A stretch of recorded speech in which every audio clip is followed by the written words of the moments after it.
ली उसके देखिए, बारे में? हमने है तो म्युनिसिपल कमिश्नर साहब जो इस शहर के लिए नए आए हैं, हमने उनसे मुलाकात करी और उनसे मुलाकात करके उनको ये बताया है कि हमने इस शहर के विकास के लिए हमेशा साथ दिया है। हमने जहाँ पर भी अतिक्रमण हटाने की बात आई थी, हमने पूरी तरीके से महानगर पालिका का साथ दिया है। आज जो कार्रवाई हुई, हम उनसे एक सवाल पूछने के लिए आए थे, क्या ये देश के लिए कोई एक बहुत सिक्योरिटी थ्रेट हो गया था, वो घर की रातों रात है तो आपको पूरा है तो कार्रवाई करना पड़ा?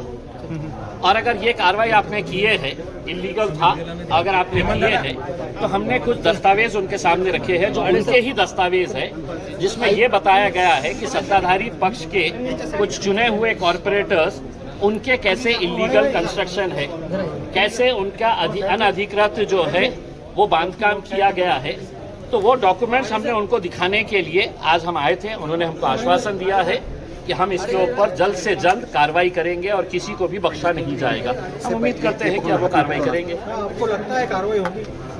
अब आए तो सही, अब शुरुआत तो हुई है। अगला कदम क्या रहेगा? अगला कदम क्या रहेगा उसके अंदर बोल दिया है उन्होंने, आश्वासन दिए हैं उसमें।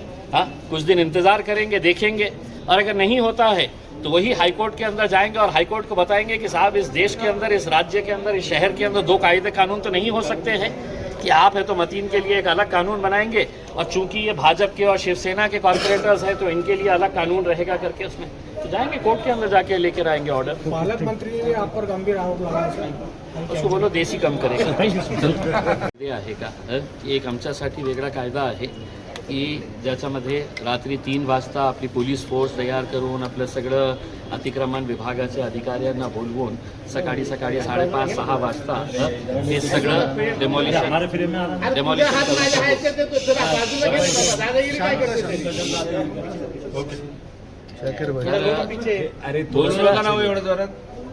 दुसरं एक मुद्दा हे होतं की आमच्याकडेही काय खूप सारे एव्हिडन्सेस होते की जो दुसऱ्या पक्षातले जे कॉर्पोरेटर्स आहेत, जे निवडून आलेले आहे आणि त्यांच्या डॉक्युमेंट्स जे आहे ते डॉक्युमेंट्स महानगरपालिकेने आपल्या लेटर हेडवर दिलेले आहे की हे इलिगल कन्स्ट्रक्शन्स आहे, अनधिकृत बांधकाम आहे। आणि एका केसमध्ये तर त्यांनी इलेक्शन डिपार्टमेंटलाही पाठवलेले आहे की हे नाल्यावर तयार करण्यात आलेलं आहे, हे 3 मजला जे बिल्डिंग आहे ते अनधिकृत आहे आणि आता तुम्हाला यांच्या बाबतीत काय निर्णय घ्यायचा आहे ते इलेक्शन विभागाला।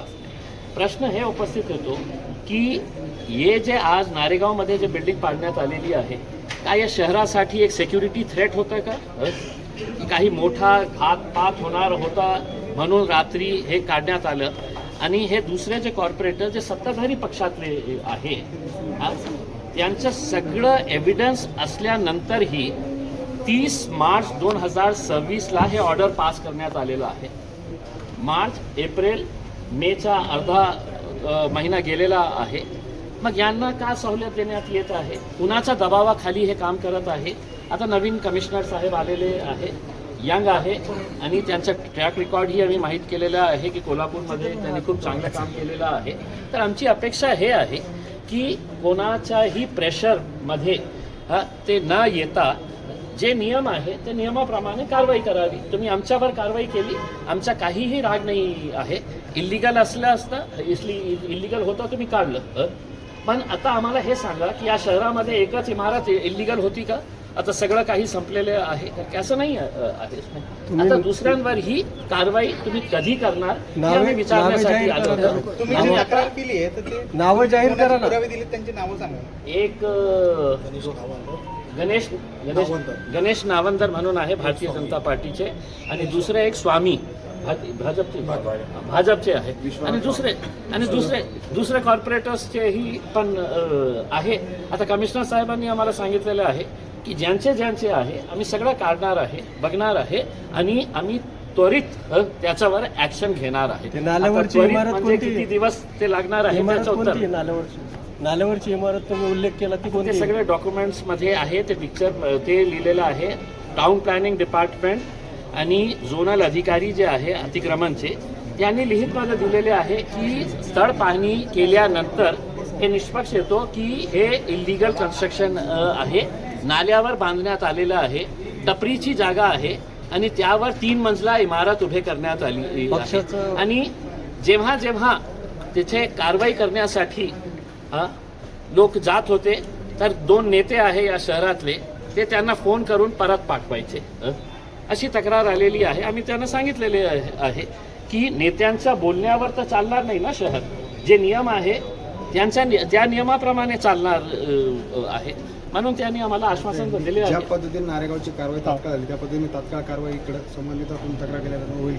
नाही, आम्ही त्यांना हे प्रश्नही विचारलं की तुम्ही या दिवसाची तिसरा म्हणजे जे शेंद्रामध्ये जे रिझर्व्ह प्लॉट होता ट्रक टर्मिनसचा, ते स्वतः आपल्या मुलाच्या नावावर सगळं नियम धाब्यावर ठेवून ते कशा आपल्या नावावर करून घेतली. जे डिस्ट्रिक्ट कोर्टच्या समोर एक मोठा प्रकल्प उभे राहत आहे, कोट्यवधी रुपयाची जागा आहे, कशा प्रकारे त्यांनी काळीबोल भावामध्ये ते आपल्या नावावर करून घेतलेली आहे. माझी विनंती या माणसाला हे आहे की उद्या कॅबिनेटमध्ये माझ्या विरोधात जे तुम्ही तक्रार करणार आहे करा, पण मुख्यमंत्र्यांना हे पण आवर्जून सांगा की या माणसाने माझ्या विरोधात खूप माझा नुकसान केलेलं आहे, माझा इमेज खूप बर्बाद झालेली आहे. तुम्ही एक उच्चस्तरीय इन्क्वायरी लावा, जे आरोप मी केलेले आहे, आणि ते तसं त्यांनी केलं तर मला विश्वास आहे की येणाऱ्या 2-3 महिन्यामध्ये ते हडसूल जेलमध्ये आपल्याला मिळतील.